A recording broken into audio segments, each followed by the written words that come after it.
In this video, we're looking at disc sander basics. This is a fairly standard disc sander that you'll see in a workshop. It's got a direct drive motor, which basically means that the disc is connected directly to the motor. It will have a good lot of force on it when it's being driven, and it also means that it's very hard to stop. So once you turn it off, it will continue to spin unload.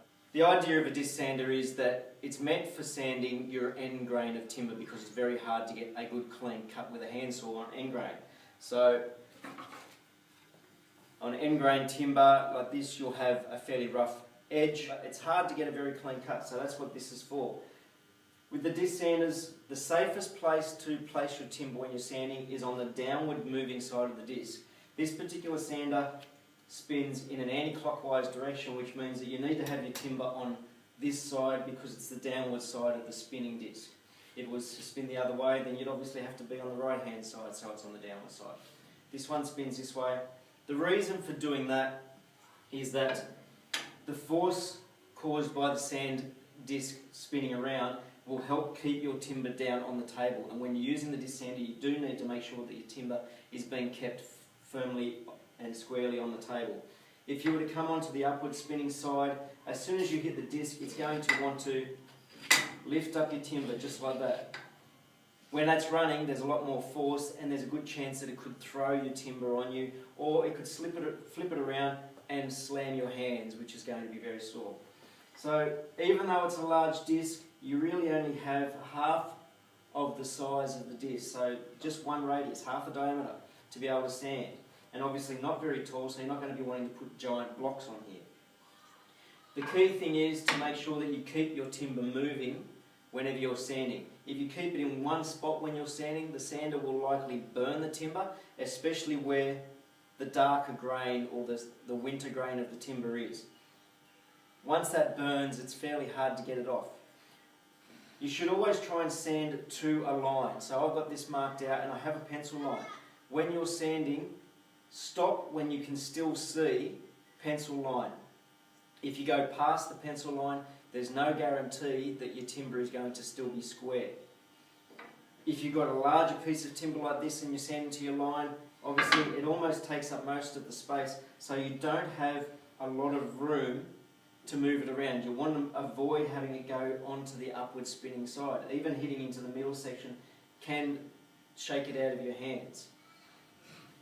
You want to make sure that you're always holding your timber with two hands. The main reason for that is that you are aware of where your hands are. You also want to try and keep your hands as far back from the disc as possible, just in case your hands slip. You don't want to hit the disc because that's going to do a lot of damage.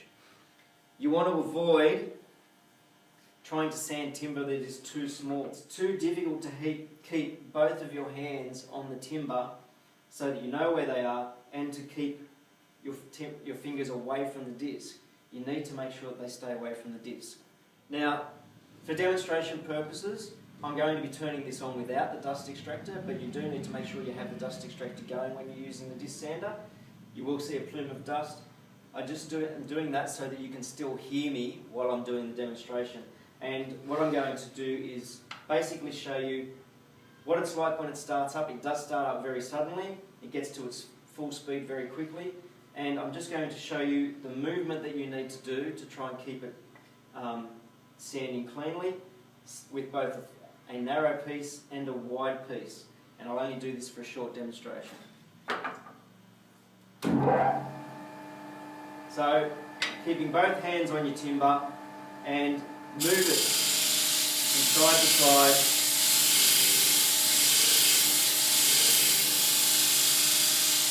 until I can still see pencil line. So that's with a small piece. With a larger piece, I don't have as much room to sand.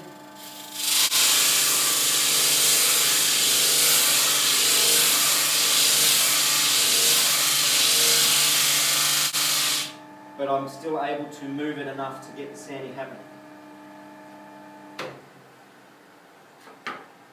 Once you finish, make sure you turn it off. You will notice, because this is direct drive, it will continue to run.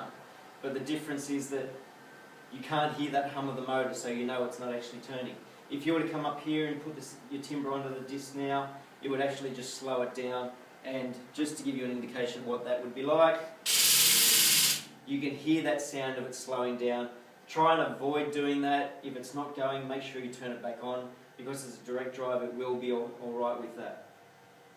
One thing that happens when you're using the disc sander is you'll get what I call the daggy bits at the back of the job.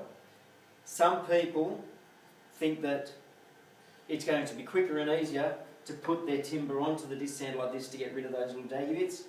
Problem with that is it will take off more than what you want, so you'll end up having a slight chamfer on your timber. There's also a chance, because you're holding it up like this, that it could grab and flick your hand onto the top of the sander. You don't want that to happen at all, because you want to keep all the skin in your hands. So what you do, just grab a piece of scrap sandpaper, rub it past the edge of the timber, and I've gotten rid of all my daggy bits. I've now got a nice clean square piece of timber, and I haven't taken any dangerous risks with what I'm doing. So that's the idea of the basics with a disc sander. If you have any questions, feel free to ask a question by typing a question, or come and see me if you're one of my students.